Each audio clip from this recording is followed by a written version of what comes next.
In the previous lesson, we have completed the robustness tests. In this one, we will demonstrate a comprehensive review and interpretation of all performance metrics to verify the stability and reliability of the strategy. We will go through all the strategies that passed the robustness test we set. I see that the tests are complete and it took less than 6 hours on my computer. We started with 60 strategies that passed various tests. In the end, we were left with 3. So let's take a look at them together. The first was the Monte Carlo trades manipulation test, which all 16 strategies passed. When I look at the test in detail, I go to results and then to Monte Carlo tab. So on this graph, the blue line is our strategy, and around it are lots and lots of lines, which are actually the 200 simulations where we shuffled the trades around. And here you can see that even if we shuffle the trades, change the order of the individual trades, the strategy performed quite well, so shuffling the trades does not affect the robustness of this strategy. Let's look at the next one. Beautiful curves. Here I can see that the original value of the strategy's return drawdown ratio is about 10.3.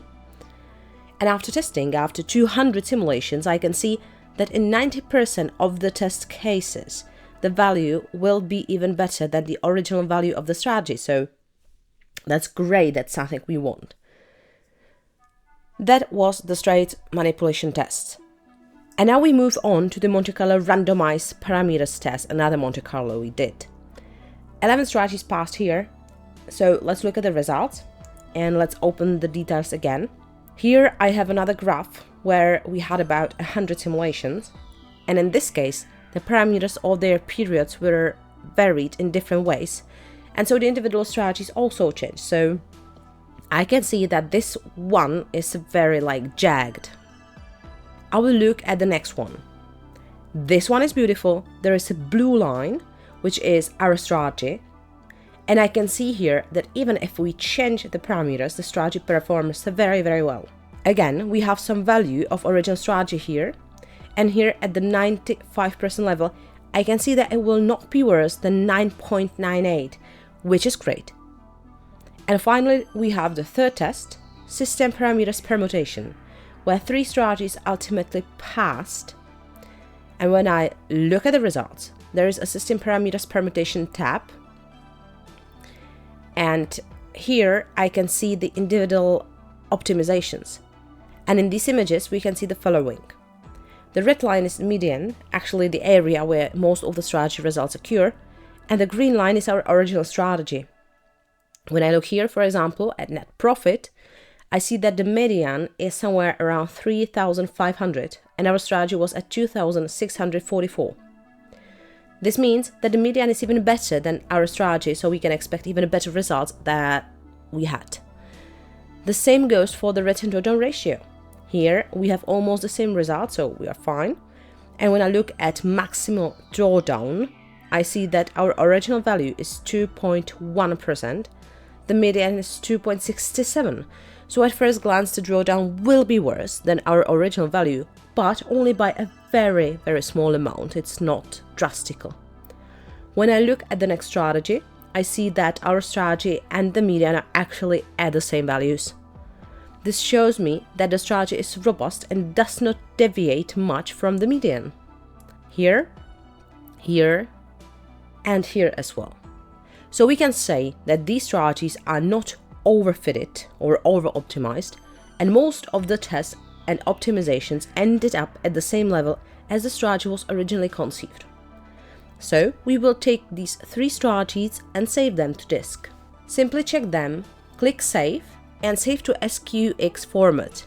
I create a new folder called Final Strategies, and I will save the strategies in it. Out of the total of about 1,000 strategies that we created at the beginning, 3 have gone through the entire process, which, according to the tests, appear to be quite stable, and we will deploy these strategies on a demo account in AlgoCloud. Finally, I would like to add that StrategyQuant offers a wide range of additional robustness tests, so there are definitely more than just the ones I've showed you. For example, we have other types of Monte Carlo that test the stability of a strategy by randomly changing the order of trades, parameters or data to verify that the results are not just a coincidence. Another type is sequential optimization, which searches for the best parameters by changing one parameter at a time and monitoring their impact on performance. Another example is the optimization profile, which shows how sensitive the strategy is to parameter changes and whether it works stably even outside the exact optimal point. And the most demanding tests, known as walk-forward tests, verify strategies under more realistic conditions by first optimizing them for one period and then testing them for the next period ahead. Even more demanding is the walk-forward metrics, which extends to walk-forward tests to multiple combinations of periods to show whether the strategy works consistently across different market conditions. So you can really choose from many tests. I would just like to point out here that performing these tests can be time-consuming and computationally demanding. Therefore, it is very advisable to choose only those that best suits your workflows and goals.